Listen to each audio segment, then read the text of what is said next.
홀로코스트, 홀로코스트의 대명사 독가스실. 1. 독가스 전용으로 변형. 아우슈비츠 수용소가 가스실을 운용하여 사상 최악의 장소로 변모하게 만든 장본인은 하이니히 히밀러이다.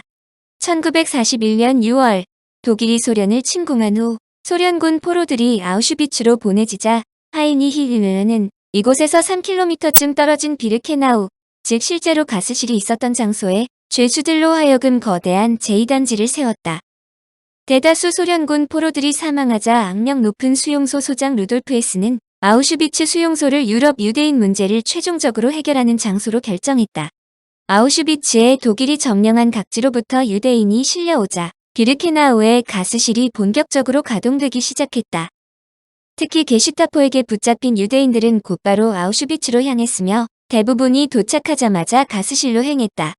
가스실로 직행하지 않은 사람들도 강제노동, 구타, 질병, 기아 등으로 6개월을 넘기지 못했으며 하루에 9,000명이 살해된 적도 있었다. 열차에서 내리는 유대인들을 가스실로 데려가고 그들 시신을 시체 소각로로 끌고 가는 일을 한 만델바움은 당시의 정황을 자세히 전했다. 사람들이 기차에서 내리면 탈의실에서 옷을 벗게 했는데 그들은 샤워하는 줄 알고 온 가족이 함께 들어가곤 했다. 가스실이 절반 이상 찰 때쯤엔 뭔가 이상한 낌새를 채고 동료가 일지만 경비원들이 몽둥이로 마구 갈겨댔다. 가스실에서 비명을 지르는 사람도 있고 체코 국가를 부른 집단도 있었으며 기도를 올리는 사람도 있었다. 나치 수용소에서 근무했던 장병들의 증언은 더욱 충격적이다. 아우슈비츠에서 3년 동안 근무했던 필리프 밀러는 아우슈비츠의 목격자들 가스실에서 보낸 3년에서 독가스 처형 과정을 다음과 같이 묘사했다. 2명의 나치 친위대원들이 입구 양쪽에 자리 잡았다. 나머지 나치 친위대원들은 사냥터의 몰입꾼처럼 고함을 지르고 곤봉을 휘두르면서 나체의 남자, 여자 아이들을 소각로 안에 있는 큰 방으로 몰아넣었다. 나치 친위대원 몇 명이 밖으로 나왔고 마지막으로 나온 사람은 문을 밖에서 걸어 잠갔다. 얼마 후 문 뒤에서 기침 소리, 비명소리 도와달라며 외치는 소리가 점점 커졌다. 말 한마디 한마디를 알아들을 수 없었다. 얼마 지나자 소리는 점점 미약해졌고 비명은 멈췄다. 갑작스레 고요가 찾아오자 우리들은 각자 이 끔찍한 집단 죽음에 두려움을 느꼈다. 소각로 안이 완전히 잠잠해지자 평평한 지붕에서 토이어 하사와 슈타르크 하사가 차례로 모습을 보였다. 두 사람 목둘레에는 가스 마스크가 걸려 있었다. 그들은 통조림처럼 생긴 직사각형의 상자들을 내려놓았다. 각각의 통에는 해골 그림이 그려진 독극물 표시가 있었다. 방금 전까지 그저 끔찍한 의심에 불과했던 것이 이제 확실해졌다.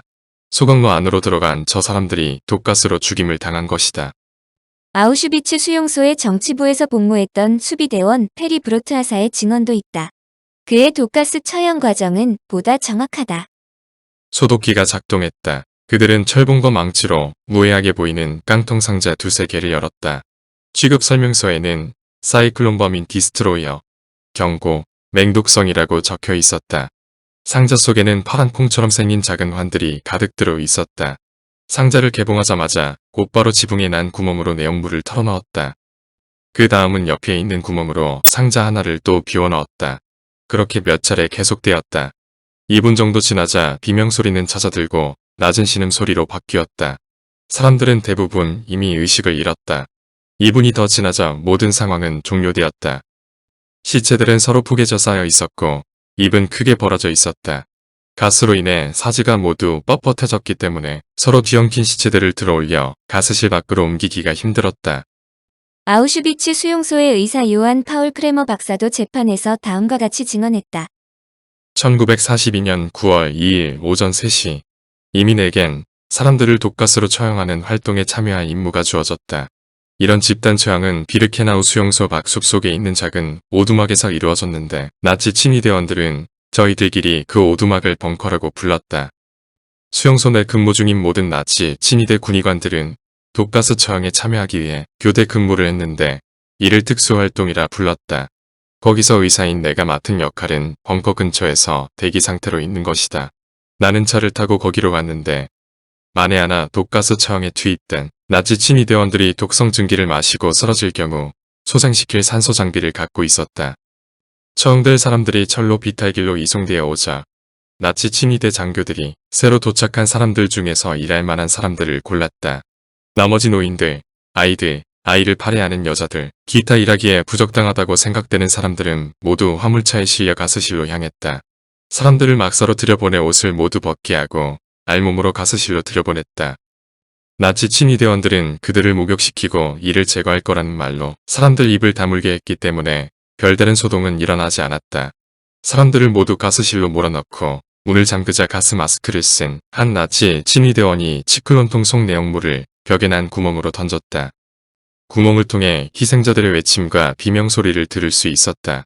죽지 않으려고 안간힘을 쓰고 있음이 분명했지만 외침은 아주 잠깐 동안이었다.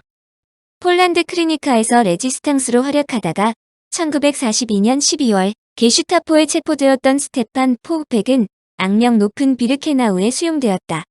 그는 1943년 수용소 밖의 철도역에서 가스실까지 직접 연결되는 철로 공사에 동원되었다가 가스실에서 죽은 사람들을 처리하는 작업반에 배치되었다. 모두들 가스실에 대해 알고 있었지요. 한 번은 여자들을 가득 실은 트럭 2대를 봤습니다. 그들은 자신들이 어디로 가고 있는지 알고 있었습니다. 한 여자는 기도하고 있었고 어떤 여자는 저주를 퍼부었습니다. 모두 다 비명을 지르고 있었는데 그 뒤에는 장작을 가득 실은 트럭 2대가 따라갔습니다. 치클론비를 사용해 그 여자들을 죽인 후 벌거벗은 시체를 밖으로 끌어내 구덩이에 던져놓은 후 불살랐습니다. 이들에게 독가스는 지클론비라고 부르는 결정성 분말 형태의 청산가스였다. 이 가스는 희생자의 폐를 마비시켜 질식사시키는데 지클론비를 마시고 죽음 직전에 이르렀다가 살아남은 사람이 단 한 명 있어 그 상황을 생생하게 증언했다. 소피아 리트빈스카라는 여자였는데 그녀는 가스실에 투입되어 가스 처형을 받던 도중에 불려나와 목숨을 구했다. 그녀의 증언은 다음과 같다. 병원 블록이었던 제사 블록에서 희생자 선별 작업이 있었습니다. 이 선별 작업을 위해 3,000명 이상의 유대인 여자들이 정렬했는데 침대를 나올 수 없는 사람들은 모두 번호를 적어갔습니다. 이들은 당연히 죽음을 당했겠지요. 몸매가 예쁘지 않거나 너무 마른 여자들을 포함해서 선별자들의 마음에 들지 않는 여자들은 모두 번호가 적혔습니다. 그게 무엇을 의미하는지를 알았지만 내 번호도 적어갔습니다. 다음날 다른 블록으로 이동했고 오후 5시 반경에 트럭이 도착하자 우리는 마치 동물처럼 발가벗겨진 채 트럭에 태워져 어떤 건물 앞으로 옮겨졌습니다. 우리를 싣고 간 트럭들은 모래나 석탄 같은 짐을 부리듯 우리를 엎어놓았고 우리는 즉시 어떤 방으로 들어갔는데 꼭 샤워장 같았습니다. 여기저기 수건과 스프레이가 걸려 있었고 거울까지 보였습니다. 사람들은 눈물을 흘리며 울기도 하고 서로에게 소리를 지르기도 했는데 갑자기 천장에 난 아주 작은 공기구멍을 통해서 연기가 스며들었습니다. 기침이 심하게 나오기 시작했고 눈에서는 눈물이 줄줄 흐르기 시작했으며 목이 막혀 질식사할 것 같다는 공포감이 엄습해왔습니다. 그 순간 내 이름이 호명되는 소리를 들었지만 대답할 힘조차 남아있지 않아서 나는 그저 손만 들었지요. 그러자 누군가 와서 나를 그곳에서 끌어냈고 병원으로 데리고 갔습니다. 그때 마신 가스의 영향으로 나는 지금도 자주 두통이 있고 심장에 이상이 생깁니다. 가스실에서 비명을 지르는 사람도 있고 체코 국가를 부른 집단도 있었으며 기도를 올린 사람도 있었다. 유대인은 죽을 때 실마, 즉 신앙 고백 기도를 올려야 한다. 예호슈아 로젠블룸은 덕망 있는 랍비를 데리고 가스실로 들어가 벌거벗은 그 노인에게 곧 죽을 거라고 알려주며 기도를 올리라고 했다. 누군가가 랍비에게 질문했다. 생전 아무런 잘못도 저지르지 않은 아이, 부모들에게 왜 이런 일이 일어나는 겁니까? 조용히 하게, 우리는 불평해서는 안 되네. 이건 다 하느님의 뜻일세. 우리는 그런 의문에 대답할 수가 없다네. 랍비는 로젠블룸에게 부탁했다. 이 사악한 사람들이 유대인들에게 무슨 짓을 하고 있는지 세상 사람들에게 알려주시오. 그러나 로젠블룸은 그에게 다음과 같이 말했다. 랍비, 오늘은 당신이지만 내일은 내 차례요.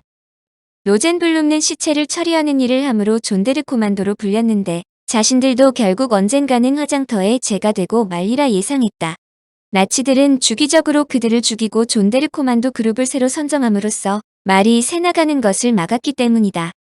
가스실 신세를 모면한 유대인 로만 프리스터는 비르케나우 수용소로 이송됐을 때 15세의 고아였는데 그는 한 번도 본 적도 없던 선반 운전공으로 자원의 일자리를 얻었다.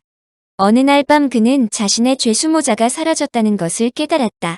아침 점호 때 모자가 없는 죄수는 총살을 당했는데 그는 다음과 같이 말했다.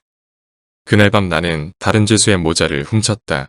그 다음날 아침 나 대신 바로 그 죄수가 살해됐다. 나는 그게 누구였는지 알아볼 생각도 하지 않았다. 병이 목숨을 살려준 경우도 있었다. 암스테르담 출신 유대인 막스 가르시아는 충수염 덕택에 목숨을 건졌다. 4일 동안 심한 복통을 앓던 그는 수용소 병원으로 실려갔다. 그것은 화장터로 가는 직행 티켓이 되는 경우가 많았지만 친위대 군의관은 급성 충수염 환자를 한 번도 본 적이 없었기 때문에 경험 삼아 가르시아의 배를 열었기 때문이다. 공식적인 자료에 의하면 유대인은 최소 약 420만 명에서 570만 명이 대학살로 살해되었다고 발표되었다. 소련 통계에 따르면 100만 벌 이상의 신사복 코트 드레스와 7톤의 머리칼, 그리고 그에 맞먹는 수의 신발, 안경, 식기 등의 물건을 남겼다고 한다. 그것은 캐나다의 35개 저장실 중 불과 6곳에서 발견된 것을 헤아린 것이다.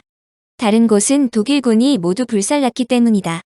그러나 근래 자료에 의하면 나치 집단 수용소의 희생자 수는 당초 발표된 400만 명에서 다소 줄었음을 알 수 있다. 안드류 나고르스키는 대다수 역사학자들이 희생자의 수를 110만에서 150만 사이로 추정하고 있는데 2005년 1월 폴란드 아우슈비츠 국립박물관은 나치 치하 아우슈비츠 수용소에 모두 130만 명이 구금됐고 이 가운데 110만 명이 살해됐다고 밝혔다. 그러나 총체적으로 각지 수용소에서 대체로 약 300만 명에서 400만 정도 살해되었다고 알려지지만 이들 숫자가 확실할 수는 없는 일이다. 한편 아우슈비츠 국립박물관의 역사학자인 피페르는 수용소에 등록된 유대인은 20만 명에 불과했으며 나머지는 수용소 도착 직후 살해됐다고 설명했다. 한마디로 몇 명이 아우슈비츠에서 살해되었는지 정확하게 알 수 없다는 뜻이다. 청취자에게 원하는 것은 1. 구독 2. 좋아요